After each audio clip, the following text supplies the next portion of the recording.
Monsieur Mach, pour une minute. Mr. Mach, 1 minute. Mach. No, Monsieur Mach. Mr. Mach.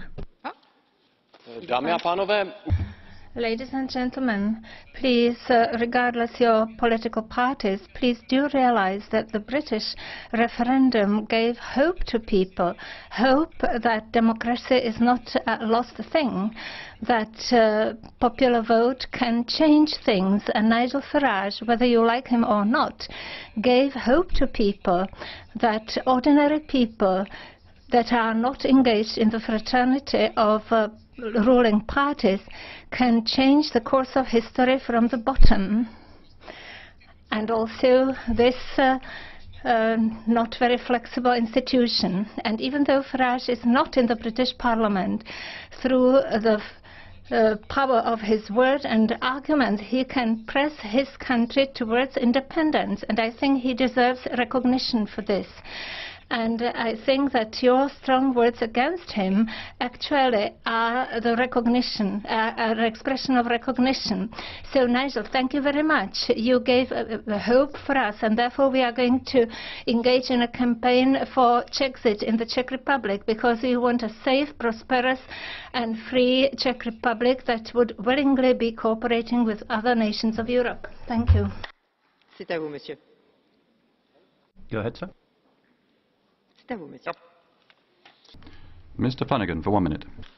Thank you.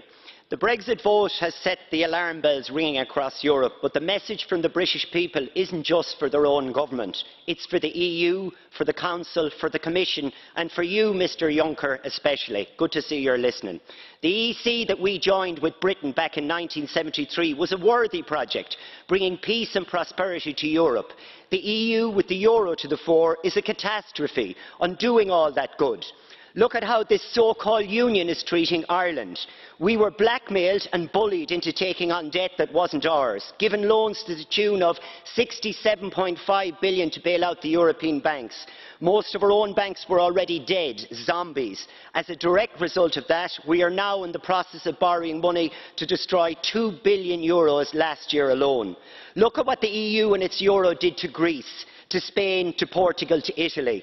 There is a saying, Mr. Juncker, don't hold on to a mistake just because you spent a long time making it. I say here, undo this union, starting with Lisbon and Nice. Else, Mr. Juncker, ask not for whom that tale tolls. It tolls for you. Listen for a change. Mr. Pedicini, for 1 minute. Thank you, Madam President. Today's debate has made it clear that you want to sever the cord that still links us to the UK as soon as possible, using the usual excuse that uncertainty on the markets is bad news for us all. The usual excuse about markets hides the truth of what you really care about. The UK going under after Brexit as a lesson to any member state that might consider doing the same. But we should own up to our own mistakes, like when we decided to bail out the banks at the citizens' expense without implementing a true reform of the banking and financial system, like when we applied shameful austerity policies but couldn't manage to solve the migrant crisis, like when we allowed Greece to not even have minimum levels of health care. Some people in this House say we need more Europe. Others say we need less Europe. We say we need a different Europe, and the only way to get it is for people like Merkel, Hollande and Renzi, Juncker and Tusk to be sent packing. Monsieur